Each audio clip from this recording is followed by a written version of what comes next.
pun layu malu sama tanazah angkauli wa fi'in wa niyatin hi astafi min kulli dain wa nuru tamilun li qalbi dadarin wahai Rabbi la cilik padha nelongso sadang pangan dikurangi kaum wanita diperkosa kaum liya padha disiksa kabeh wong kerja beksa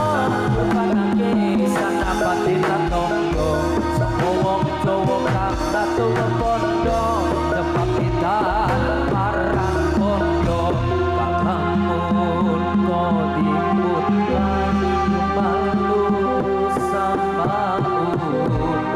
tanazaan kauli wa fi'lin maniyatin bihi aslafi min kulli dain wa nuru dalilun li qalbi tadali wahai Rabbi kula cilik padha nelongso sandang pangan dikurangi kaum wanita diperkosa kaum liya padha disiksa nek wong kerja beksa urpanake sanapati tatangga sapa wong Jawa kang patung padha sebab ikan larang padha kalamun kodipun malu samaun tanazaan kaulin wa fi'lin maniyatin bihi astafi min kulli dain wa nuru dalilun li qalbi dadatin wahai Rabbi kula cilik padha nelongso sandang pangan dikurangi kaum wanita diperkosa kaum liya padha disiksa nek wong kerja beksa urpanake sanapati tatangga sapa wong Jawa kang atung padha merga ikan marang padha kalamun kodipun layu malu samaun tanazaan kauli wa fi'lin wa niyatin bi astafi min kulli dain wa nuru dalilun li qalbi tadali wahai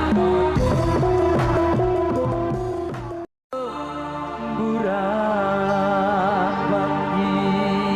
lir panjaran sari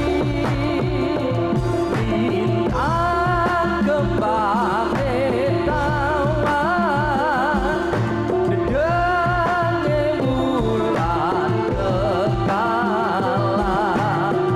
gerlap gernik koyo sutya buka bronto asmara dasar angin ngomong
Humaira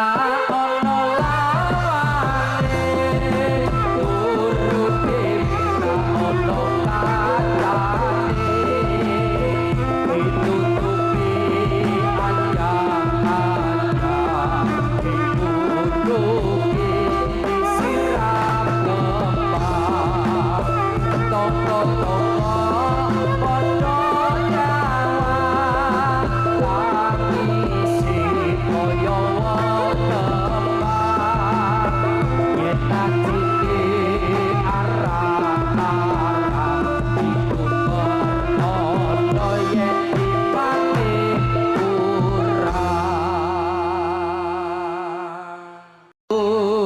padha Luku padha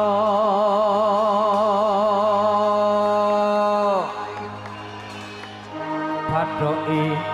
ilailo sirama menyang sulu lek goleki payung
Allahumma sholli ala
akalin jungkir negara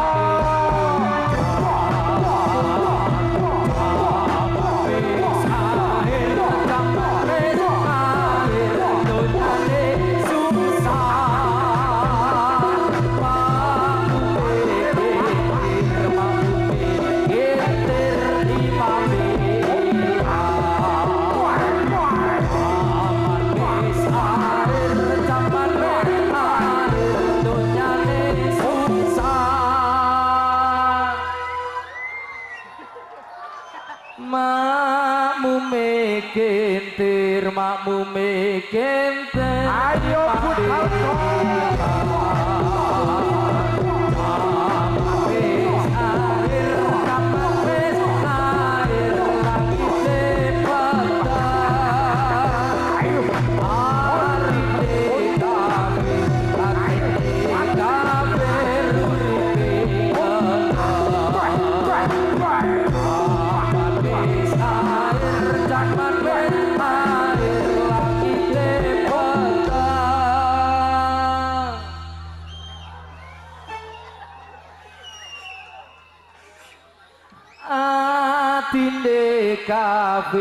atinde kafir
Satrio Kang Utomo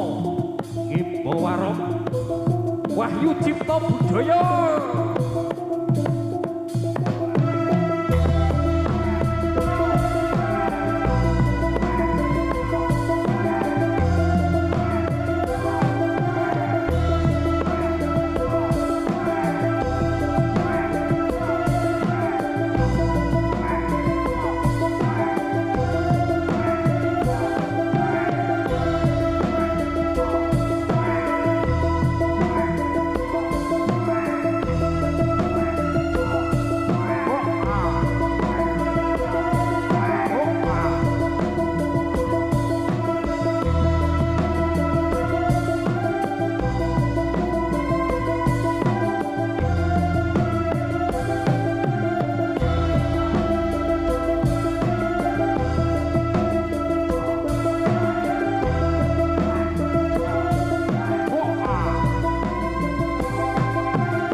laksana